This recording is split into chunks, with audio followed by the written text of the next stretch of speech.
ಜಿನಾಗೆ ಸಂಪಾದಕತ್ವದಲ್ಲಿ GMS news ಸಾಗರ ಸುತ್ತದ ಆಚೆ ಈಚೆ ಶನಿವಾರದ news ಅಪ್ಡೇಟ್ಗೆ ತಮಗೆ ಸ್ವಾಗತ. ಮುಖ್ಯಾಂಶಗಳು: ವಿದ್ಯುತ್ ಖಾಸಗೀಕರಣ ಖಂಡಿಸಿ ಸಾಗರದಲ್ಲಿ ಬೃಹತ್ ಪ್ರತಿಭಟನೆ. ಮೆಸ್ಕಾಂ ಕಚೇರಿಯಿಂದ ಮೆರವಣಿಗೆ ಮೂಲಕ ಖಾಸಗೀಕರಣ ಕೈಬಿಡಲು ಒತ್ತಾಯ. ಖಾಸಗೀಕರಣ ವಿರುದ್ಧ ಶ್ರೀಧರ್, ತೀನಾ, ಹಕ್ರೆ, ಜೈನ್, ಚಂದ್ರಪ್ಪ ಮಾತು. ಹಿರನೆಲ್ಲೂರು ಸರ್ಕಾರಿ ಪ್ರೌಢಶಾಲೆಯಲ್ಲಿ ಶಾಲಾ ಸಂಸತ್ ಚುನಾವಣೆ. ಮಕ್ಕಳಿಗೆ ಮತದಾನ ವಿಧಾನ, ಮತದಾನದ ಮಹತ್ವ ಕುರಿತು ಮುಖ್ಯ ಶಿಕ್ಷಕ ದತ್ತಾತ್ರೇಯ ಭಟ್ ನೇತೃತ್ವದಲ್ಲಿ ಮಾಹಿತಿ. ಈಗ ಸುದ್ದಿಯ ವಿವರ. ವಿದ್ಯುತ್ ಕಂಪನಿಗಳ ಖಾಸಗೀಕರಣ ನೀತಿಯನ್ನು ಖಂಡಿಸಿ ಶನಿವಾರ ವಿದ್ಯುತ್ ಖಾಸಗೀಕರಣ ವಿರೋಧಿ ಹೋರಾಟ ಸಮಿತಿ ವತಿಯಿಂದ ಬೃಹತ್ ಪ್ರತಿಭಟನೆ ನಡೆಸಲಾಯಿತು. ಮೆಸ್ಕಾಂ ಕಚೇರಿಯಿಂದ ಹೊರಟ ಮೆರವಣಿಗೆಯು ನಗರದ ಪ್ರಮುಖ ಬೀದಿಗಳಲ್ಲಿ ಸಂಚರಿಸಿ ಉಪವಿಭಾಗಾಧಿಕಾರಿಗಳ ಕಚೇರಿ ಮೂಲಕ ಮುಖ್ಯಮಂತ್ರಿಗಳಿಗೆ ಮನವಿ ಸಲ್ಲಿಸಲಾಯಿತು. ಪ್ರತಿಭಟನೆ ಉದ್ದೇಶಿಸಿ ವಿದ್ಯುತ್ ಪ್ರಸರಣ ನಿಗಮದ ನೌಕರರ ಸಂಘದ ಮಾಜಿ ಉಪಾಧ್ಯಕ್ಷ ಎಚ್.ಎಲ್. ಶ್ರೀಧರ್, ಮಲೆನಾಡು ರೈತ ಹೋರಾಟ ವೇದಿಕೆ ಸಂಚಾಲಕ ತೀನಾ ಶ್ರೀನಿವಾಸ್, ಹೋರಾಟ ಸಮಿತಿ ಸಂಚಾಲಕ ಹಿತಕರ್ ಜೈನ್, ಮಲ್ಲಿಕಾರ್ಜುನ್ ಹಕ್ರೆ, ಕಲಸೆ ಚಂದ್ರಪ್ಪ ಮಾತನಾಡಿದರು. ಈ ಸಂದರ್ಭದಲ್ಲಿ ಬಿಎ ಇಂದೂಧರ್ ಬೇಸೂರು, ಕುಮಾರಸ್ವಾಮಿ ಕೊಪ್ಪ, ಫ್ರಾನ್ಸಿಸ್ ಗೋಮ್ಸ್, ಮನೋಜ್ ಕುಗ್ವೆ, ವಸೀಂ ಉಳ್ಳೂರು, ವೆಂಕಟೇಶ್ ಮೆಳವರಿಗೆ, ದಿನೇಶ್ ಶಿರವಾಳ, ರಮೇಶ್ ಕೆಳದಿ, ಸುರೇಂದ್ರ ಇನ್ನಿತರರು ಹಾಜರಿದ್ದರು. ಎಲೆಕ್ಟ್ರಿಕ್ ಆಕ್ಟ್ ಪ್ರಕಾರ 2003 ಅವತ್ತಿನ ದಿನಗಳಲ್ಲಿ ಈ ಖಾಸಗೀಕರಣವನ್ನು ರಾಜ್ಯ ಮಾಡಬೇಕಂತ ಹೊರಟಿತ್ತು. ಅವತ್ತು ನಾವು ನಮ್ಮ ರಾಜ್ಯದ ಅಧ್ಯಕ್ಷರಾಗಿರ್ಬೋದು, ಅವರ ಮೆಸೇಜ್ ಮೇಲೆ ನಾವೆಲ್ಲ ಇದನ್ನ ತಡ್ಕೊಂತ ಬಂದ್ವಿ. ಅವತ್ತಿನ ತಡ್ಕೊಂತ ಬಂದ್ವಿ. 2023ಕ್ಕೆ ಒಂದು ಮೆಸೇಜ್ ಬಂತು. ಈ ಕರ್ನಾಟಕ ವಿದ್ಯುತ್ ಕ್ಷೇತ್ರವನ್ನು ಖಾಸಗಿಗೆ ಕೊಡ್ತೀವಿ ಅಂತ ಹೇಳಿ ಒಂದು ಮೆಸೇಜ್ ಬಂತು. ಸುತ್ತನೂ ಶ್ರೀನಿವಾಸ್ ಹೇಳಿದ್ರು, ನಾನು ಡೆಲ್ಲಿಗೆ ಸುತ್ತನೂ ನಮ್ಮ ಬೆಂಗಳೂರಿಂದ ಒಂದು 2,000 ಜನ ನಾವು ನೌಕರರು ಹೋಗಿದ್ವಿ. ರೈತರ ಸಂಘದ ಸುಮಾರು ರಾಜ್ಯದಿಂದ 21 ರಾಜ್ಯದಿಂದ ರೈತರ ಸಂಘದ ಮುಖಂಡರೆಲ್ಲ ಬಂದಿದ್ರು. ಅದರಲ್ಲಿ ಹೋರಾಟದಲ್ಲಿ ಹೆಚ್ಚು 2 ದಿನ ನಾವು ಕಾಲ ಹಾಕಿದ್ವಿ ಡೆಲ್ಲಿ ಒಳಗೆ. ಆದ್ರೆ ಪಾರ್ಲಿಮೆಂಟ್ಗೆ ನಮಗೆ ಒಳಗಡೆ ಹೋಗಕ್ಕೆ ನಮಗೆ ಬಿಟ್ಟಿಲ್ಲ. ಅವತ್ತು 2 ಕಿಲೋಮೀಟರ್ ಒಳೆ ಬಿಟ್ಟಿದ್ರು. ರೈತರಾಗಿರ್ಬೋದು, ನಮ್ಗೆ ಯಾರಿಗೂ ಬಿಟ್ಟಿಲ್ಲ. ಒಳಗೋದ್ರೆ ಪೊಲೀಸ್ ಅಂತ ತಗೊಂಡು ಒಳ ಹಾಕ್ತಾ ಇದ್ರು ಅಂತ ಪರಿಸ್ಥಿತಿ ಇದಾಗಿತ್ತು. ಲಾಠಿ ಚಾರ್ಜ್ ಎಲ್ಲ ಮಾಡಿದ್ರು. ಆದ್ರೂ ಅದನ್ನು ಸಹಿಸ್ಕೊಂಡು ನಾವು 2 ದಿನ ಅಲ್ಲೇ ಇದ್ಬಿಟ್ಟು ಈ ವಿದ್ಯುತ್ ಖಾಸಗೀಕರಣ ಆಗಬಾರ್ದು ಅಂತ ಬಿಟ್ಟು ಪ್ರತಿಭಟನೆ ಮಾಡಿ ಅದೇ ತರ ಬಂದ್ವಿ. ವಾಪಸ್ಸು ಬಂದಾದ್ಮೇಲೆ ನಮ್ಮ ರಾಜ್ಯ ಗೌರ್ಮೆಂಟ್ ಹತ್ರ ಅಪೀಲ್ ಮಾಡ್ಕೊಂಡ್ವಿ. ಅಪೀಲ್ ಮಾಡಿದಾಗ ಕಾಂಗ್ರೆಸ್ ಸರ್ಕಾರ ಇತ್ತು.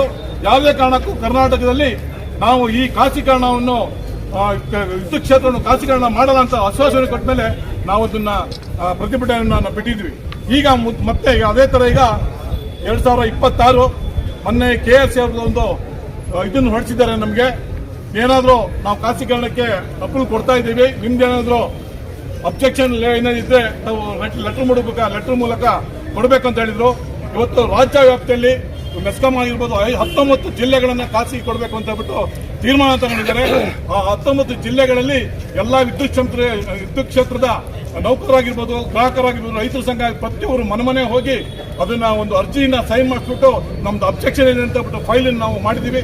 ಹೆಚ್ಚು ಸಾಗರದಿಂದನೇ ನಿಮಗೆ 10,000 ಅರ್ಜಿಗಳು ಇವತ್ತು ನಮ್ಮ KSC ಇವರಿಗೆ 10,000 ಅರ್ಜಿಗಳು ಇವತ್ತು KSCಗೆ ಹೋಗಿದೆ. ಮುಂದಿನ 23ಕ್ಕೆ ಒಂದು ಗಡುವು ಕೊಟ್ಟಿದ್ದಾರೆ. ನಾವು ರಾಜ್ಯ ಗೌರ್ಮೆಂಟ್ಗೆ ನಮ್ಮ DK ಶಿವಕುಮಾರ್ ಆಗಿರ್ಬೋದು, ಹಿಂದಿನಲ್ಲಿ ಅವರು ಉಪಮುಖ್ಯಮಂತ್ರಿ ಆಗಿದ್ರು, ಸಿದ್ದರಾಮಯ್ಯ ಮುಖ್ಯಮಂತ್ರಿ ಆಗಿದ್ರು, ಅವರನ್ನು ಅಪೀಲ್ ಮಾಡ್ಕೊಂಡಾಗ ನಮ್ದು ಸಂಘದ ಒಂದು 50 ವರ್ಷದ ಸಮಾವೇಶ ಇತ್ತು. ಆ ಸಮಾವೇಶದಲ್ಲಿ ಕರ್ನಾಟಕದಲ್ಲಿ ಕಾಂಗ್ರೆಸ್ ಪಕ್ಷ ಇರೋ ತನಕನೂ ಯಾವುದೇ ಕಾರಣಕ್ಕೂ ನೀವು ಖಾಸಗೀಕರಣ ಮಾಡಲ್ಲ, ನೀವು ಹೆದರಬೇಡಿ ಅಂತ ಆಶ್ವಾಸನೆ ಕೊಟ್ಟಿದ್ರು. ಅದ್ರ ಪ್ರಕಾರ ನಾವು ಇವತ್ತಿಗೂ ಕಳ್ಕೊಂತ ಬಂದ್ವಿ. ಆದ್ರೆ ಇವತ್ತಿನ ದೇಶದ ರಾಜ್ಯ ಸೆಂಟ್ರಲ್ ಕಮಿಟಿಯ ಸೆಂಟ್ರಲ್ ಎಲೆಕ್ಟ್ರಿಸಿಟಿ ಆಕ್ಟ್ ಪ್ರಕಾರ ಇವತ್ತು ಖಾಸಗೀಕರಣ ಮಾಡಕ್ಕೆ ಒಂದು ಅನುಮೋದನೆ ಅಂದ್ರೆ ಯಾರೇ ಬೇಕಾದ್ರೆ ವಿದ್ಯುತ್ತನ್ನ ತಯಾರಿಸ್ಬಿಟ್ಟು ಮಾರ್ಬೋದು. ಮಾರಕ್ಕಿಂತ ಮುಂಚೆ ನಮ್ಗೆ ಗ್ರಿಡ್ ಕೊಡಬೇಕು. ಗ್ರಿಡ್ ಕೊಟ್ಮೇಲೆ ಗ್ರಿಡ್ಡಿಂದ ಅವ್ರು ಮಾರ್ಬೋದು, ಡೈರೆಕ್ಟ್ ಮಾಡಕ್ ಬರಲ್ಲ. ಆ ತರ ಒಂದು ಕಾನೂನು ತಂದಿಟ್ಟಿದ್ದಾರೆ. ಆದ್ರಿಂದ ಇವತ್ತು ಹೊರ ಟಾಟಾ ಕಂಪ್ನಿ ಆಗಿದ್ದು, ಬಿರ್ಲಾ ಆಗಿರ್ಬೋದು, ಪ್ರತಿಯೊಬ್ಬರಿಗೆ ಬಂದ್ಬಿಟ್ಟು ಇವತ್ತು ನಾವು ರಾಜ್ಯ ನಾವು ಖಾಸಗೀಕರಣ ಮಾಡಿಕೊಟ್ರೆ ನಾವು ಮಾಡ್ತೀವಿ, ನಾವು ಇದು ಮಾಡ್ತೀವಿ ಅಂತ ಹೇಳಿದರೆ ತಪ್ಪು ಕಲ್ಪನೆ. ಇದು ಯಾಕೆಂದ್ರೆ ಒರಿಸ್ಸಾ ಆಗಿರ್ಬೋದು, ಬಾಂಬೆ ಆಗಿರ್ಬೋದು, ಡೆಲ್ಲಿ ಆಗಿರ್ಬೋದು, 5 ಸ್ಟೇಟ್ ಅಲ್ಲಿ ಈಗ ಆಲ್ರೆಡಿ ಕೊಟ್ಟಿದ್ದಾರೆ. ಒರಿಸ್ಸಾದಲ್ಲಿ ನೀವು ನಂಬ್ತಿರೋ ಬಿಡ್ತಾರೋ ಸ್ನೇಹಿತರೆ, ಖಾಸಗೀಕರಣ ಟಾಟಾದವರಿಗೆ ಕೊಟ್ಟಿದ್ದಾರೆ. ಅಲ್ಲಿ ಕೆಲಸ ಮಾಡಿ ವಿದ್ಯುತ್ ಕ್ಷೇತ್ರದಲ್ಲಿ ಕೆಲಸ ಮಾಡತಕ್ಕಂಥ ನೌಕರರು ಈಗ ಖಾಸಗೀಕರಣ ವಿರುದ್ಧ ಹೋರಾಟ ಮಾಡ್ತಿರೋದಲ್ಲ, ಕಳೆದ 15 ದಿನದಿಂದ ರಾಜ್ಯದಲ್ಲಿ ಹೋರಾಟ ಮಾಡ್ತಿರೋದಲ್ಲ. ದೆಹಲಿಗೆ ಹೋಗಿ ಕೇಂದ್ರ ಸರ್ಕಾರ ಖಾಸಗೀಕರಣಕ್ಕೆ ಅವಕಾಶ ಕೊಡ್ತೀವಿ ಅಂತ ಹೇಳಿದಾಗಲೇ ದೆಹಲಿಯವರೆಗೆ ಹೋರಾಟ ಮಾಡಿ ಅಲ್ಲಿ ಧಿಕ್ಕಾರಕ್ಕೆ ಹೋಗಿ ಖಾಸಗೀಕರಣಕ್ಕೆ ಬಂದಿದ್ದಾರೆ. ಅದು ನಮ್ಮ ಹೆಮ್ಮೆಯ ಸಂಗತಿ. ವಿದ್ಯುತ್ ಕ್ಷೇತ್ರದ ನೌಕರರು. ಕೇಂದ್ರ ಸರ್ಕಾರ ನಮ್ಮ ವಿದ್ಯುತ್ ನೌಕರರ ಮನವಿಯನ್ನ ಕೊಡಕ್ ಹೋದ್ರೆ ಯಾವ ರೀತಿ ನಡ್ಕೊಳ್ತು ಅಂತ ಹೇಳಿದ್ರೆ ಬ್ರಿಟಿಷರು ನಡ್ಕೊಳ್ಳಲ್ಲ, ಅಷ್ಟು ಕೆಟ್ಟ ರೀತಿಯಲ್ಲಿ ಕೇಂದ್ರ ಸರ್ಕಾರ ನಡ್ಕೊಳ್ತು. ರೈತರ ಚಳವಳಿ ನಡೀತಾ ಇತ್ತು, ನಮ್ಮ ಶ್ರೀಧರೆಲ್ಲ ಹೋಗಿದ್ರು. ರಸ್ತೆಗೆ 2 ಕಿಲೋಮೀಟರ್ ಮಳೆ ಹೊಡೆದು ಅದ್ರ ಮೇಲೆ ಯಾರು ನಡ್ಕೊಬಾರ್ದು ಅನ್ನೋ ಯೋಚನೆಯನ್ನ ಮಾಡಿ ಸರ್ವಾಧಿಕಾರಿ ಕೃತ್ಯ ನಡೆಸ್ತು, ರಾಕ್ಷಸಿ ಕೃತ್ಯ ನಡೆಸ್ತು. ಅವಾಗ 700 ಜನ ರೈತರು ಸೆರೆಯಿಂದಲೂ ಸತ್ತೋದ್ರು. ನಿಮ್ಮ ಮೆಸ್ಕಾಂ ನೌಕರರು ದೆಹಲಿಯಲ್ಲಿ ಮನವಿಯಲ್ಲೂ ಸಹ ಸರ್ಕಾರಕ್ಕೆ ಕೊಡದೇ ಇರೋ ಪರಿಸ್ಥಿತಿಯಲ್ಲಿ ಇವತ್ತು ರಾಜ್ಯದ ಕಡೆಗೆ ಮುಖವನ್ನು ಮಾಡ್ಕೊಂಡ್ಬಂದ್ರು. ಇದು ಅತ್ಯಂತ ದೊಡ್ಡ ಅನ್ಯಾಯ ದೇಶದಲ್ಲಿ. ಪ್ರಜಾಪ್ರಭುತ್ವ ದೇಶ ಅಂದ್ರೆ ಪ್ರಜೆಗಳೇ ದೊಡ್ಡವರು. ಇವತ್ತು ನೌಕರರು, ಕಾರ್ಮಿಕರು ಇಡೀ ರಾಜ್ಯದಲ್ಲಿ, ದೇಶದಲ್ಲಿ ನಮ್ಮ ಶರಾವತಿ ವಿದ್ಯುತ್ ಯೋಜನೆ ಆದಾಗ ಯಾವ್ದಾದ್ರು ಪ್ರೈವೇಟ್ ಕಂಪ್ನಿ ಕೊಟ್ಟಿದ್ರ? ಎಷ್ಟು ಜನ ಅಲ್ಲಿ ಕಚೇರಿಗಳನ್ನ, ಲೆವೆಲ್ ಲೈನ್ಗಳನ್ನ, ದೊಡ್ಡ ದೊಡ್ಡ ಲೈನ್ಗಳನ್ನ ಮೇಲ್ಗಡೆ ಗುಡ್ಡಲ್ಲಿ ಹಾಕೋದು, ಕೆಳಗಡೆ ಅಲ್ಲೇ ಕರೆಂಟ್ ಹೊಡೆದು ಅಲ್ಲೇ ಕೂತ್ಕೊಂಡಿರೋರು ಬಹಳ ಜನ ಇದ್ದಾರೆ ನೌಕರರು. ಅಲ್ಲೇ ತಮ್ಮ ಜೀವವನ್ನು ಕಳ್ಕೊಂಡು ಇವತ್ತು ರಾಜ್ಯದಲ್ಲಿ ವಿದ್ಯುತ್ ಕ್ಷೇತ್ರವನ್ನ ಅತ್ಯಂತ ಚೆನ್ನಾಗಿ ಕಟ್ಟಿದ್ದಾರೆ. ದೇಶದಲ್ಲೇ 2-3ನೇ ಸ್ಥಾನದಲ್ಲಿ ನಮ್ಮ ಮೆಸ್ಕಾಂ ಈ ವಿದ್ಯುತ್ ಕ್ಷೇತ್ರದ ಕಂಪನಿಗಳು ಇವತ್ತು ಅತ್ಯಂತ ಉತ್ತಮವಾಗಿ ಕೆಲಸ ಮಾಡ್ತಾ ಇದ್ದಾವೆ. ಈಗ ದೆಹಲಿಯಲ್ಲಿ, ಬಾಂಬೆಯಲ್ಲಿ, ಒಡಿಶಾದಲ್ಲಿ ಖಾಸಗೀಕರಣ ಮಾಡಿದ್ದಾರೆ, ರಾಜಸ್ಥಾನದಲ್ಲಿ ಮಾಡಿದ್ದಾರೆ. ಟಾಟಾ ಕಂಪನಿಯವರು ಒಡಿಶಾದಲ್ಲಿ ಕೆಲಸ ಮಾಡ್ತಾ ಇದ್ದಾರೆ. ಮಳೆ ಗಾಳಿ ಜೋರಾದಾಗಿ ಇಡೀ ವಿದ್ಯುತ್ ಅವ್ಯವಸ್ಥೆ ಆದಾಗ ಕರ್ನಾಟಕದ ಮೆಸ್ಕಾಂ ನೌಕರರು ಹೋಗಿ 2,000 ಜನ ಅಲ್ಲಿ ಸರಿ ಮಾಡಿ ಬಂದ್ರು. ಆ ಟಾಟಾ ಕಂಪನಿಗೆ ಅವರಿಗೆ ಹೆಣಕ್ಕೆ ಹಾರ ಹಾಕ್ತಂಗೆ ಹಾಕ್ಬಂದ್ರು. ನಮ್ಮ ನೌಕರರೇ ಬೇಕಾಯ್ತು ಒರಿಸ್ಸಾದಲ್ಲಿ. ಕರ್ನಾಟಕದ ನೌಕರರು ಅಲ್ಲಿ ವಿದ್ಯುತ್ತನ್ನ ಸರಿ ಮಾಡಿಸಬೇಕಾದಕ್ಕೆ ವ್ಯವಸ್ಥೆಗೆ ಒರಿಸ್ಸಾಕ್ಕೆ ಹೋಗಿ ಕೆಲಸ ಮಾಡ್ಕೊಂಡು ಬಂದ್ರು. ನಮ್ಮ ಮುಖ್ಯಮಂತ್ರಿಗಳು ಇದನ್ನು ಅರ್ಥ ಮಾಡ್ಕೋಬೇಕು. DK ಶಿವಕುಮಾರ್ ಅವರು ನಮ್ಮ ಮೆಸ್ಕಾಂ ನೌಕರರು ವಿದ್ಯುತ್ ಕ್ಷೇತ್ರದಲ್ಲಿ ಇತರೆ ಕಂಪನಿಗಳ ನೌಕರರು ಯಾವ ರೀತಿ ಪ್ರಾಮಾಣಿಕವಾಗಿ ಕೆಲಸ ಮಾಡಿದ್ದಾರೆ, ಯಾವ ರೀತಿ ಕಟ್ಟಿದ್ದಾರೆ ಅನ್ನೋದನ್ನ ಇವತ್ತು ಅವರು ಮನಗಾಣಬೇಕು. ದೇಶದಲ್ಲಿ ರಾಹುಲ್ ಗಾಂಧಿ ಅವರು ಈಗ ಲೋಕಸಭೆಯಲ್ಲಿ ವಿರೋಧ ಪಕ್ಷದ ನಾಯಕರು, ಅವರು ದೇಶಾದ್ಯಂತ ಈ ಖಾಸಗೀಕರಣ ವಿರೋಧ ಮಾಡ್ತೀವಿ ಅಂತ ಪಾರ್ಲಿಮೆಂಟ್ ಅಲ್ಲಿ ಹೇಳಿದ್ದಾರೆ. ಪ್ರಧಾನಮಂತ್ರಿಗಳು ದುರಂತ ಬಹುಶಃ 2 ನಿಮಿಷ ಮಾತಾಡ್ತೇವೆ. ನಮ್ಮ ಮುಖ್ಯಮಂತ್ರಿಗಳಿಗೆ ಒಂದು ಕಾಯಾಲೆ ಸ್ಟಾರ್ಟ್ ಆಗಬೇಕು. ಅವರು ಉಪಮುಖ್ಯಮಂತ್ರಿ ಆದಾಗ ಮತ್ತು ಮುಖ್ಯಮಂತ್ರಿ ಆದಾಗ ಅವರ ಹೇಳಿಕೆಯನ್ನ ರಾಜ್ಯದ ಜನತೆ ಗಮನಿಸಿದ್ದಾರೆ ಅಂತ ತಿಳ್ಕೊಳ್ತೇನೆ. ರಾಮನಗರ ಜಿಲ್ಲೆಯನ್ನ ಉಪನಗರ ಮಾಡಬಹುದು ಬೆಂಗಳೂರು. ಅವರು ಹೇಳಿಕೆ ಕೊಟ್ಟರು, ರೈತ ಬಾಂಧವರೇ ನಿಮ್ಮ ಭೂಮಿಗೆ ಒಳ್ಳೆಯ ಬೆಲೆ ಬರುತ್ತಿದೆ ಅಂತ. ಮಾನ್ಯ ಮುಖ್ಯಮಂತ್ರಿಗಳೇ, ರೈತರು ತಮ್ಮ ಭೂಮಿಯನ್ನ ಮಾರಾಟಕ್ಕೆ ಇಟ್ಕೊಂಡಿಲ್ಲ, ದುಡಿಮೆ ಮಾಡಕ್ಕೆ ಇಟ್ಕೊಂಡಿದ್ದಾರೆ. ಅದನ್ನ ಮುಖ್ಯಮಂತ್ರಿಗಳು ಅರ್ಥ ಮಾಡಿಕೊಳ್ಬೇಕು. ಒಬ್ಬ ವ್ಯಾಪಾರಸ್ಥ ಮನುಷ್ಯರನ್ನ ರಾಜ್ಯದ ಮುಖ್ಯಮಂತ್ರಿ ಸ್ಥಾನಕ್ಕೆ ಏರಿಸಿದ್ರೆ ಅವರ ಚಿಂತನೆಗಳು ಹೇಗಿರ್ತವೆ ಅನ್ನೋದಕ್ಕೆ ಇದೊಂದು ಸ್ಪಷ್ಟ ಉದಾಹರಣೆ. ಕಾಂಗ್ರೆಸ್ ಪಕ್ಷ ಯಾವಾಗಲೂ ರೈತರ ಪರವಾದ ಯೋಜನೆಗಳನ್ನ ನೀಡಿದೆ.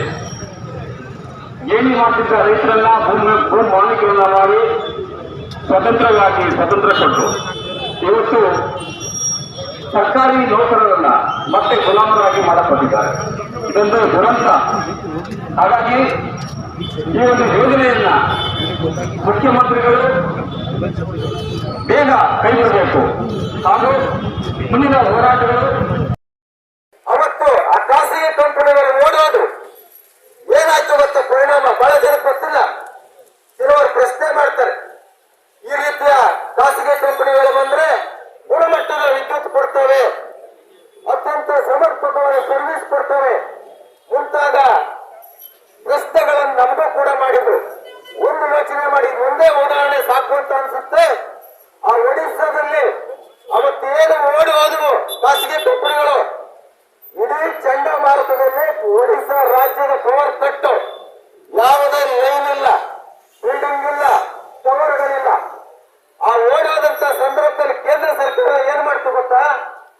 ಈ ದೇಶದಲ್ಲಿ ಇರ್ತಕ್ಕಂಥ ಎಲ್ಲ ಸರ್ಕಾರಿ ಸ್ವಾಮ್ಯದ ಎಸ್ಕಾಂ, ಬೆಸ್ಕಾಂ, ಸೆಸ್ಕೋ ಕರ್ನಾಟಕದಲ್ಲಿ ಸೇರಿ ಎಲ್ಲ ರಾಜ್ಯದ ಸರ್ಕಾರಿ ಕಂಪನಿಗಳ ನೌಕರರನ್ನ ಅರ್ಜಿ ಹಾಕೊಂಡಿದೆ ಅಂತಕ್ಕಂಥದ್ದನ್ನ ಕೇಳ್ಕೊಂಡಿದ್ದೇವೆ. ಖಾಸಗೀಕರಣ, ಜಾಗತೀಕರಣ ಈ ದೇಶದಲ್ಲಿ 1991 ಜಾರಿ ಆದ ನಂತರದಲ್ಲಿ ಈ ಪ್ರಕ್ರಿಯೆಗಳೆಲ್ಲ ನಡೀತಾ ಇದೆ. ಆದ್ರೆ ವಿದ್ಯುತ್ ವಿತರಣೆಯಲ್ಲಿ, ವಿದ್ಯುತ್ತನ್ನ ಉತ್ಪಾದನೆಯಲ್ಲಿ ಈಗಾಗಲೇ ಖಾಸಗಿ ವ್ಯಕ್ತಿಗಳು ಎಲ್ಲ ರಾಜ್ಯಗಳಲ್ಲೂ ಸಹಿತ ವಿದ್ಯುತ್ತನ್ನ ಉತ್ಪಾದನೆ ಮಾಡ್ತಿದ್ದಾರೆ. ಆದರೆ ವಿತರಣೆಗೆ ಬೇಡ ಅಂತಕ್ಕಂಥ ಒತ್ತಾಯ ಹಿಂದಿನಿಂದಲೂ ಸಹಿತ ಗಟ್ಟಿಯಾದ ಒತ್ತಾಯವನ್ನು ಮಾಡ್ಕೊಂಡು ಬಂದಿದ್ದ ಉದಾಹರಣೆ ಇದೆ. ಶ್ರೀಧರ್ ಅವರು ಇಲ್ಲೇ ಅಧ್ಯಕ್ಷರಿದ್ದಾರೆ, ಹಿಂದೆ ಅಧ್ಯಕ್ಷರಾಗಿದ್ರು.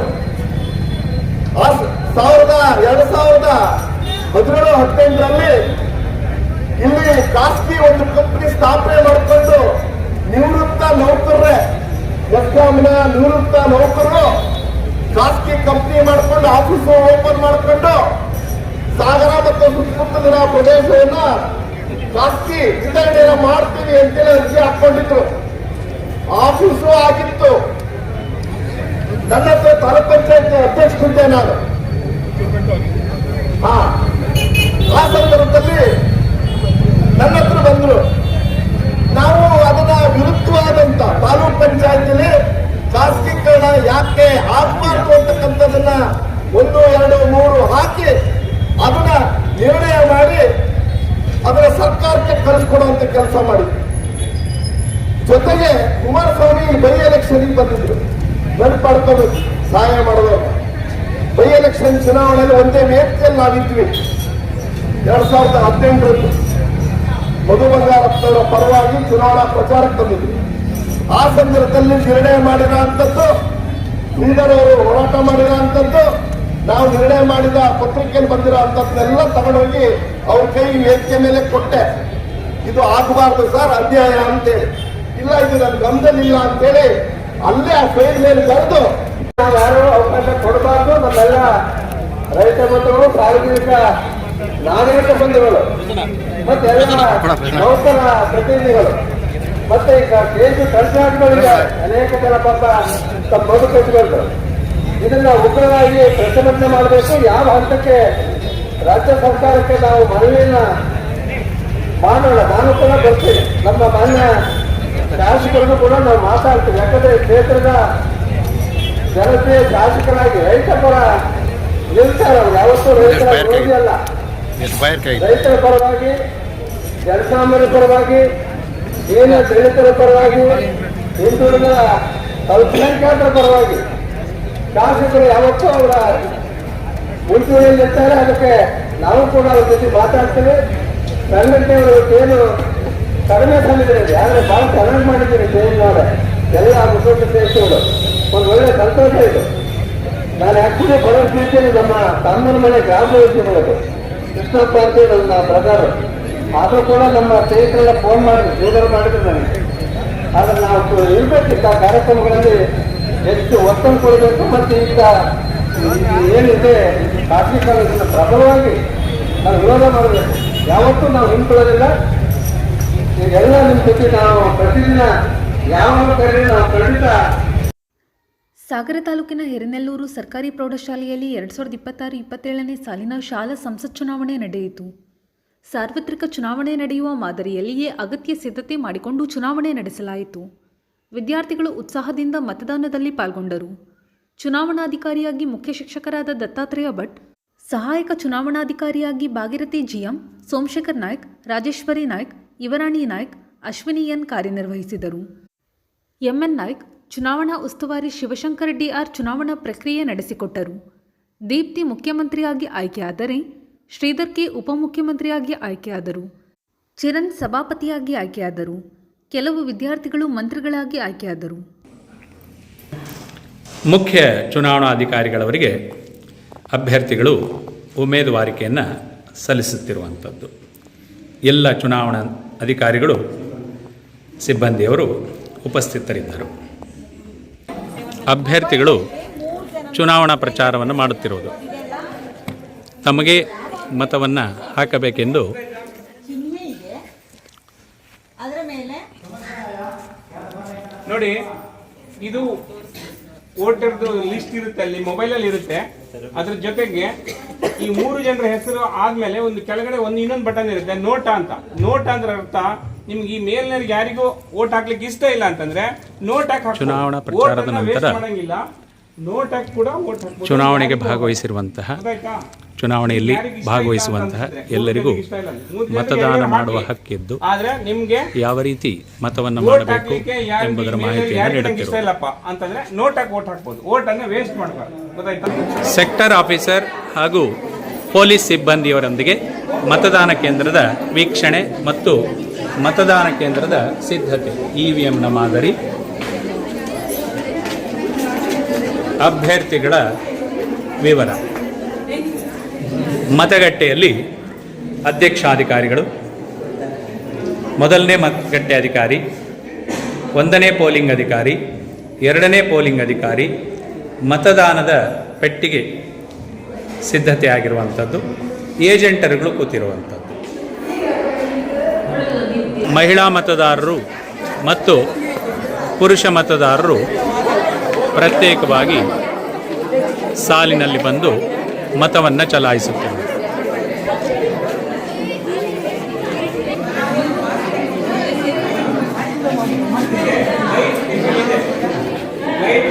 ಮತದಾನ ಶಾಂತಿಯುತವಾಗಿ ನಡೆಯುತ್ತದೆ.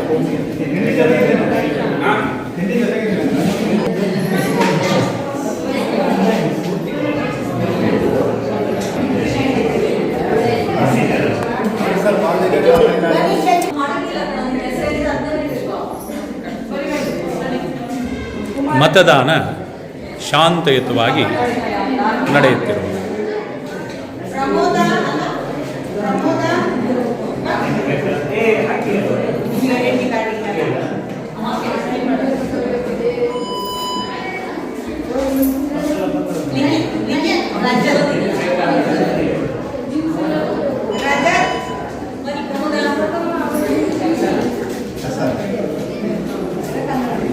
ಇದು ಶನಿವಾರದ ಸಮಗ್ರ ಸುದ್ದಿ. ನಿರಂತರ ಸುದ್ದಿಗಾಗಿ ನೋಡ್ತಾ ಇರಿ GNS ನ್ಯೂಸ್.